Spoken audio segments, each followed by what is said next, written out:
Welcome to the G-Spot. 5, 4, 3, 2, 1.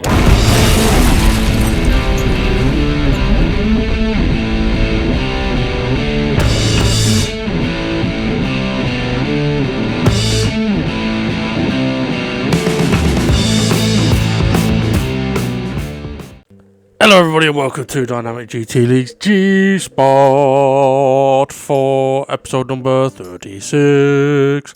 And joining me is no one again. Just timing constraints means that me and Ray have not been able to get on and do this together. And I could have saved this G-Spot until the next commentary that's due, but I wanted to get it out before the next race, which, as I'm recording this, is tomorrow. Okay, so quick mention about what the G-Spot is. It's a tiny little area on a lady where you will get much satisfaction. It is also somewhere where we can discuss weird things that happen in Dynamic GT League racing, and those two things are not connected. I don't mean you find the fleshy bit and then start going, oh well, I went to overtake him and I got it a bit wrong, and then I went to overtake him and I punted him. Yeah, don't involve those two activities together. It will not work out well on either one. Yeah, so we look at the weird and wonderful things that happen in DGT League. Sometimes it'll be reports, or if things have been reported or wanted to be looked at, we will try and show those. It could be an admin's announcement. It could also be just some funny stuff that happens during a race. On this occasion, though, we've got three things to look at and one announcement, as you may be able to tell from the screen. Now, interestingly, the admins on G1 took a bit of time dealing with this one, really. Now, hopefully the video will show exactly why, but it actually brought us a scenario we've not ever had in Dynamic GT League, which is one of the reasons why I actually appreciate the fact that somebody did mention it. And I think as well, when hopefully when Connor sees this, because it does involve ArtPal and Connor, hopefully when Connor sees this, he'll understand why ArtPal has asked the question. But also from an admin's perspective, it wasn't something just dead straightforward. The second one is a report that we'll go into. The third one is also another very interesting scenario with some very important messages connected to that. And then, as I mentioned, there's an admin's announcement about the boost test that we've been doing recently. Okay, so let's not mess about anymore. Let's crack on. E1, where did he come from? Okay, so this was from race 3, 2149. Was this an unsafe return to track by Conrad?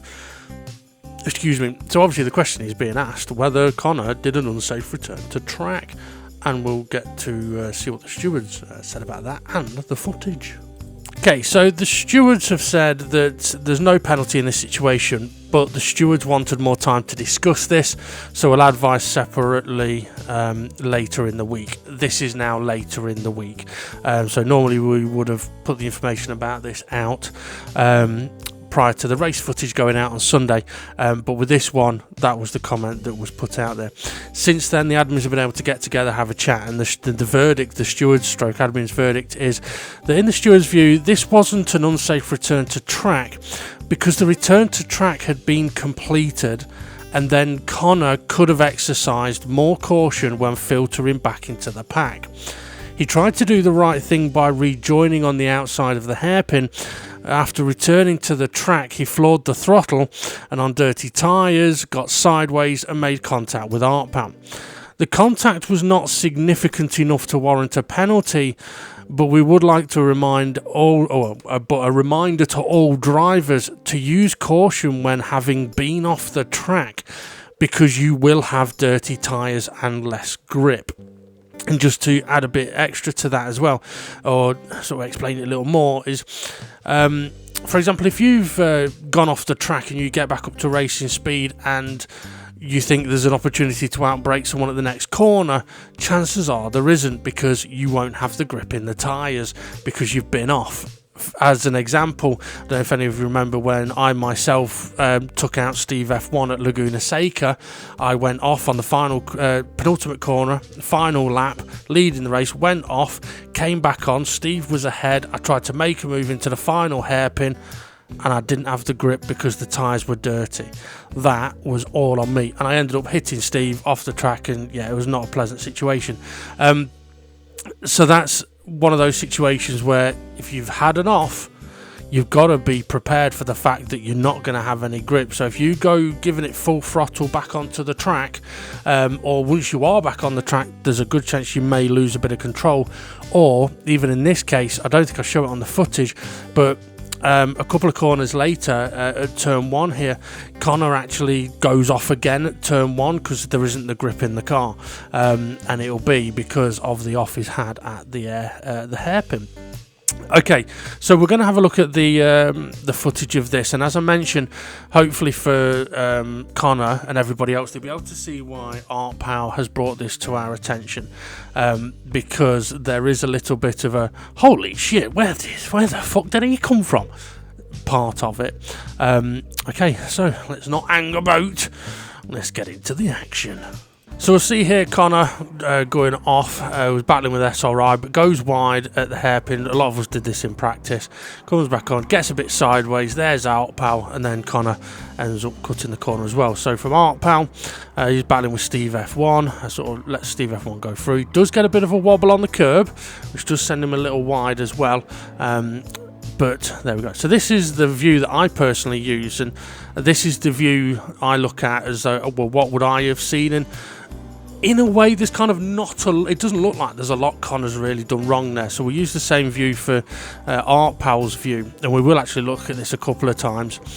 And then, oh, hello.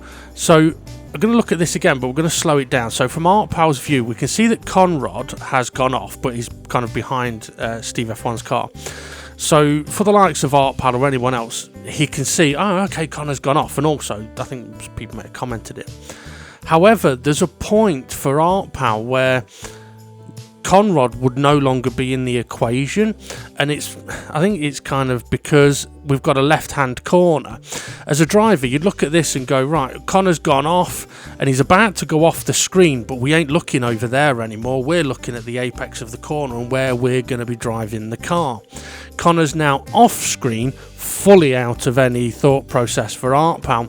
And as this plays on, Art Powell did have a tiny wobble on the curb, and everything seems normal, and then all of a sudden, out of the blue, and it is blue, here comes Connor, and it's like, where the hell did you come from? Because the last we saw of you were off deep on the hairpin.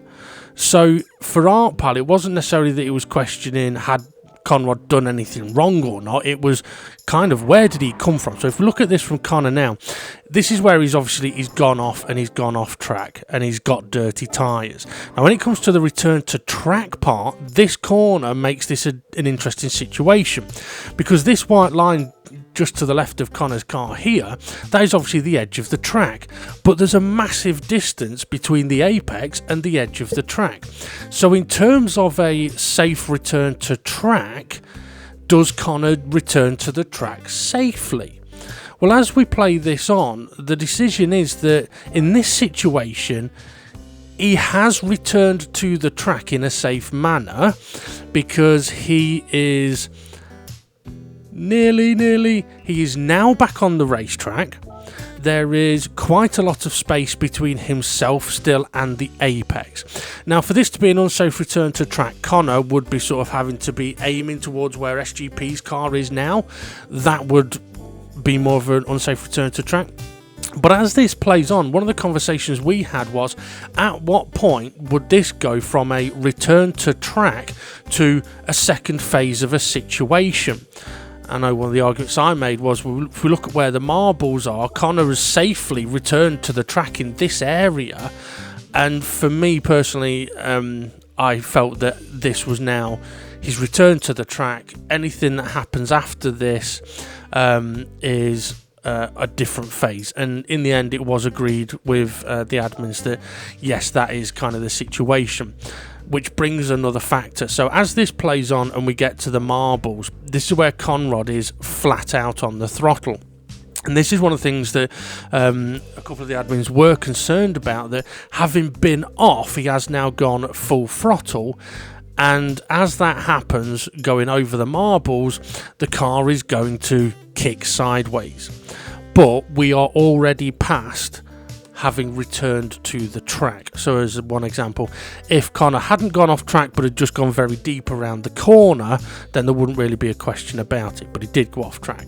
Okay, this is where Connor starts losing the rear end on the marbles, and as you'll see, Artpal and Connor now start coming towards each other. So this is where we've decided we are definitely into a different phase of this situation.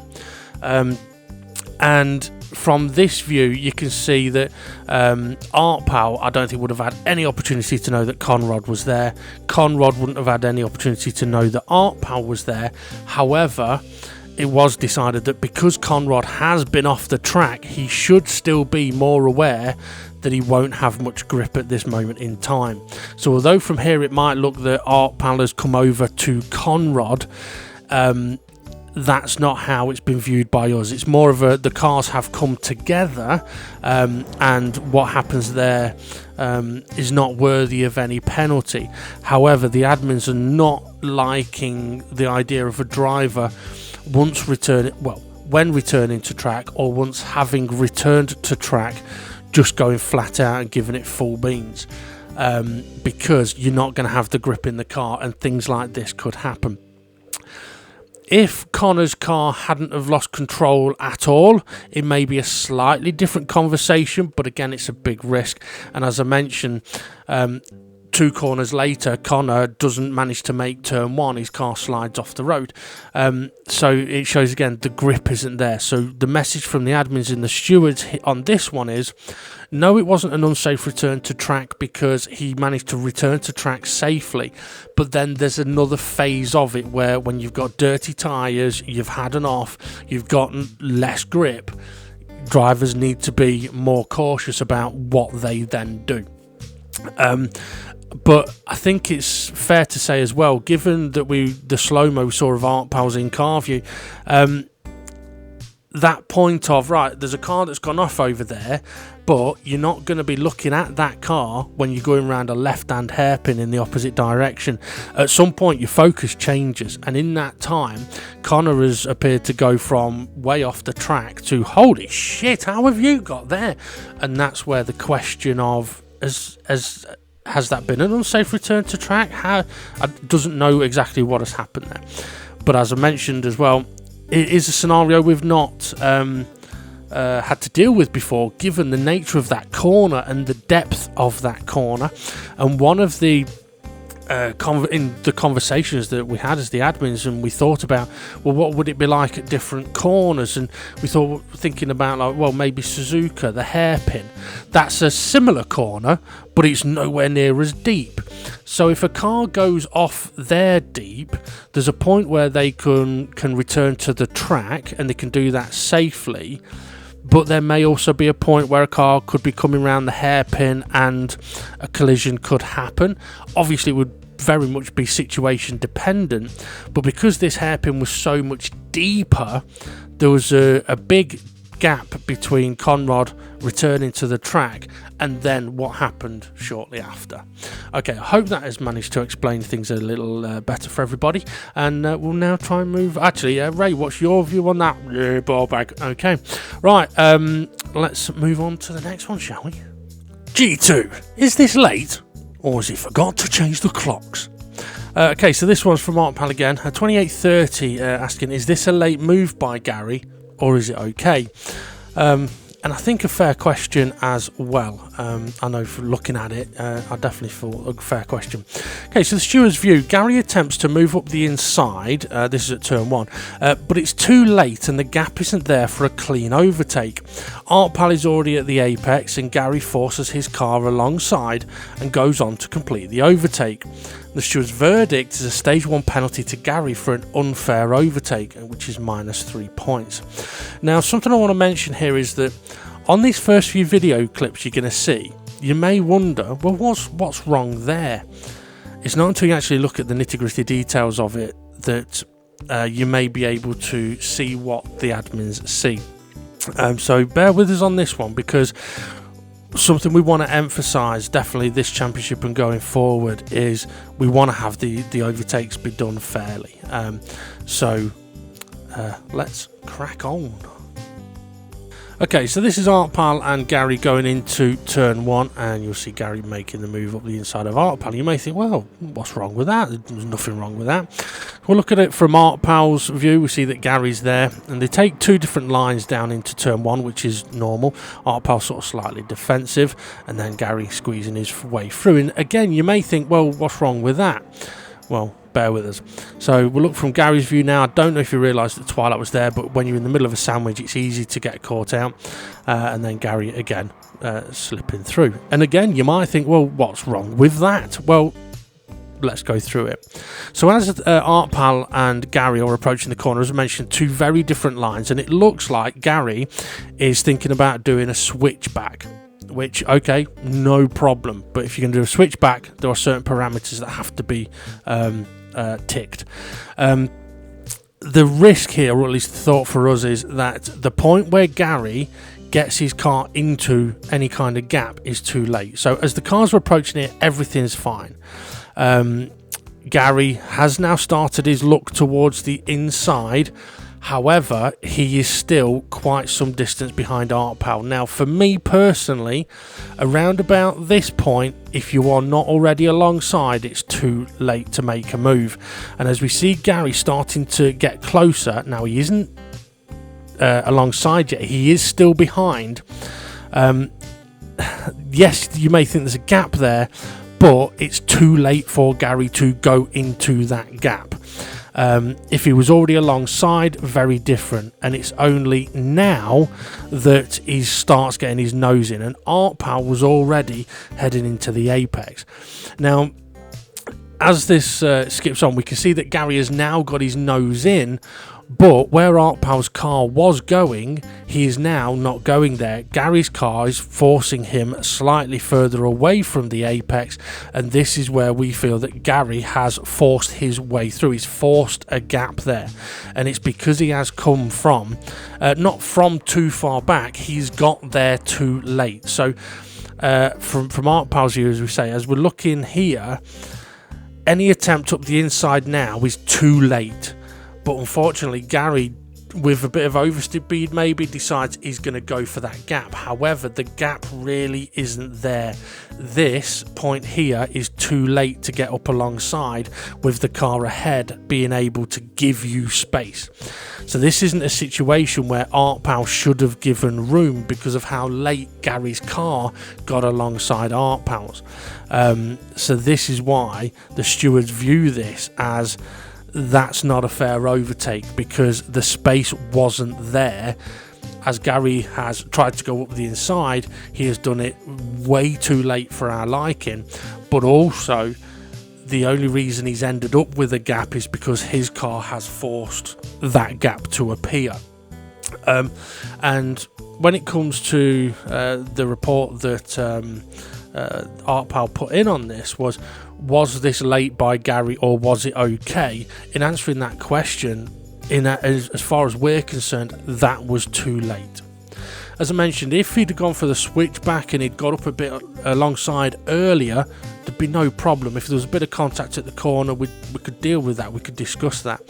But because he gets alongside so late, so close to the apex, there's no opportunity for the other driver to prepare for it, see it, deal with it, or anything like that. And we see it as it's not a fair overtake.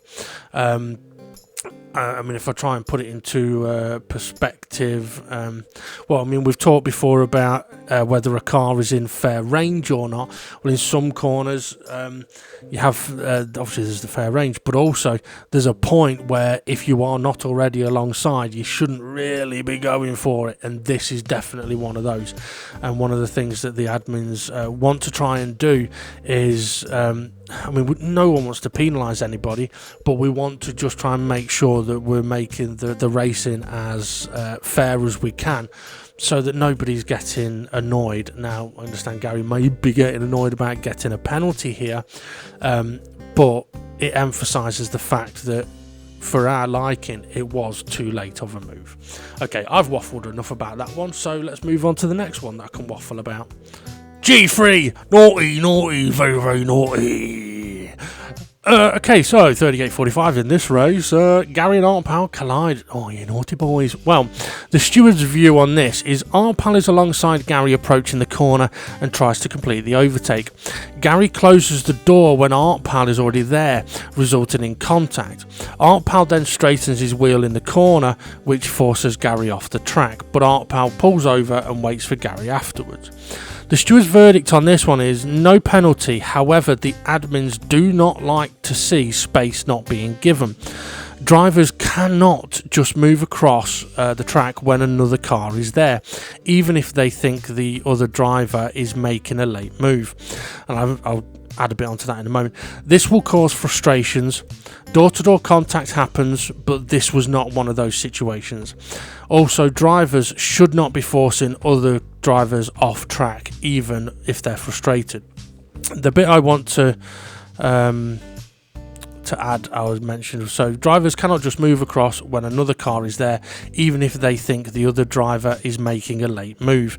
Now, the reason I wanted to add a little bit on there is sometimes a driver will think, oh, he's making a late move, he shouldn't be there, I'm going to turn in anyway. Well, if it turns out that it wasn't a late move and you turned in anyway, then you're the one that's moving into a car. So we don't want drivers thinking, well, I think it's a late move, so fuck them. That's not the attitude we want either. You may think it's a late move, have a look at it afterwards. If it is, let us know. We can tell the drivers. That's what we want, rather than someone going, well, that's a late move, and just turn into them, because that then would mean that you could be in the wrong, and yeah, two wrongs don't make a right. I was going to say something, a joke then, but it could have been very offensive, so I won't. Okay, so this is an interesting situation, and I am aware that Gary was not happy with the sort of the comments on this one. And Gary, what I'll say, I apologise if I appeared to be getting a bit frustrated. To be honest, I was. For some reason, I'm just a bit angry at the moment. And yeah, I suppose I was being a bit blunt. But having seen the footage and then seeing the comments, it is a little different when I've seen the footage and I've got a view on it. But also, one of the things that I can 100% guarantee now is anybody giving any other person who has put a report in any grief, you ain't going to be hanging around for long. The last thing we want is anybody giving another person grief for putting any report in or asking for a clarification or anything like that. Because let's put it this way, if it was, and this isn't aimed at Gary or anyone specific, it's a general out there. If you're the one putting a report in and someone's giving you grief, then we're not going to let that go. But also, if it's the flip side and they report you, would you give them grief? Would you want to be on the receiving end of any grief? That's not how we're going to do things, and definitely not how we're going to do things in DGT. So if you don't like something that someone's reported, feel free to message the admins and let them know that you're not happy with it. But any grief sort of sent out there is going to be dealt with by the Hulk. And like, that's angry SGP, and you don't want to see him when he's angry. Apparently he flips over footstools, and it's quite amusing. Okay, so anyway, I've waffled a bit there, but I just wanted to sort of let everybody know we're not going to just let people, I'm not saying it has happened, but I'm just saying don't do it, because we ain't going to have it. And that goes for anyone new that may join. We're not going to let anyone give them grief, and we're not going to let them give anybody else grief. So let's have a look at the footage, shall we? Now I've sort of dug myself a massive hole in that conversation. See, this is what happens when SRI isn't here. I can't tell stupid jokes instead of just waffling on about things. Right, let's have a look at the action. Okay, so we're looking at spectate view on this one. So we see Gary and Art Pal sort of going in, a bit of bumping. You don't really see much here, but then on the exit, yeah, you can see that Art Pal squeezed Gary off, but then Art Pal does slow down and wait for Gary and apologises to Gary. And obviously this was on the final lap as well, so it can be quite frustrating. So we look at this, Art Pal's getting a bit of a bump draft off Demon R. Excuse me, closing in on Gary, moves over to the side. Gary moves, no problem.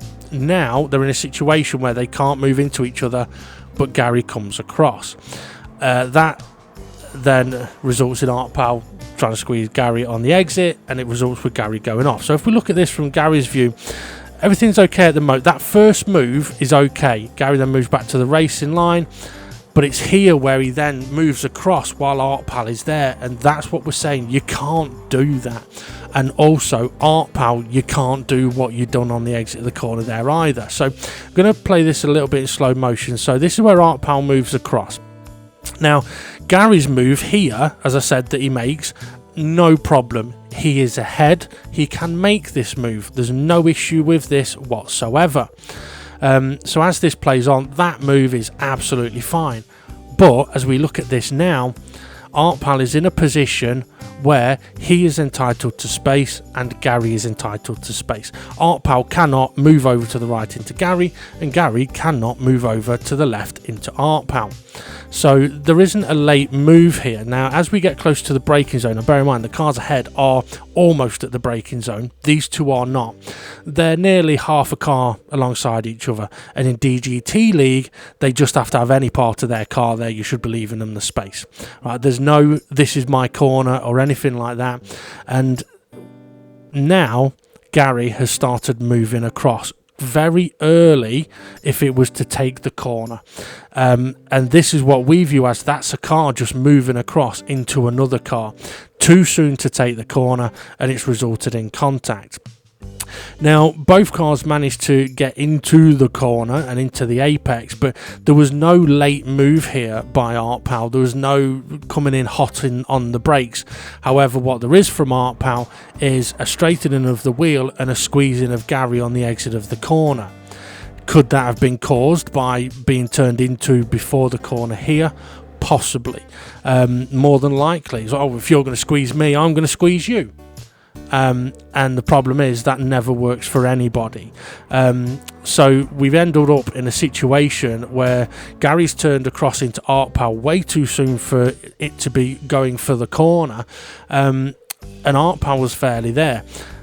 So we've got a collision that didn't need to happen, and then after the apex of the corner, Art Pal has then straightened up a bit to squeeze Gary to the edge of the track and knocked him off. Now, in Apple's, in fairness of Apple, he has then gone, oh shit, sorry, my fault, I'll wait for you, Gary, and he's let Gary through. Now, whether that's because of something anybody said or anything like that, it doesn't matter. He has recognised his errors, he's done what we ask people to do, he's waited, and not only has he waited for Gary, he has also not sped up at any point and put himself in last. So he has kind of multi-penalised himself in that respect. Now, for Gary in that situation, that's where we're saying we don't want to see anybody just moving across into another car. I mean, Ray mentioned the other week, last week, about reminders of Spa, and that was Ray and Steve F1, where they'd come through the final chicane at Spa. Steve F1 was on the right, SRI was on the left. SRI wanted to go, and they were on the right hand side of the track. SRI wanted to go in a straight line, and Steve F1 was not aware that he was going to be doing that, and as they both tried to take their lines down the track, it resulted in contact and more contact. Now, we saw Dave the Harp recently doing some strong defending, but fair defending on SRI at Trial Mountain down into turn 1, where he'd made SRI go up the inside down the main straight towards turn 1, but then Dave chose to hold his line and keep SRI tight to the edge of the track, which is absolutely fine. You can do that. because there's nothing that says you must move over to the other side of the track. He'd left Ray enough space, he was doing everything fairly, and Ray was aware of what was going on because it's the kind of shit that he'd do. But that was done fairly. So that's where in this situation it is very different, because it's two cars that are going down a straight, and they have got up alongside each other way before the braking point, way before the turn-in point, and then one car has turned into the other car. And that's what we don't want to see, because what happens then is we get a situation like that. We can then end up with a driver that gets frustrated, and that can have a knock-on effect or a snowball effect. Now, for all I know, Gary may be feeling like he's been on the receiving end of some of those situations recently. If that's the case, put a message in, put a report in, let us have a look at it, let everybody be aware of it. Don't worry about whether it causes any trouble, because what causes more trouble is keeping everything bottled up and then exploding. That ends up in a situation much, much worse than going, you know what, guys, I'm not happy about what's been happening here in this race to me at this point. But also it gives us the opportunity to look at it in detail and go, yeah, you're right, that's not what they should do. We can tell them, don't do this. Or we can say, okay, we can see why you thought it was that, but actually what has happened is this, it's not what you thought it was.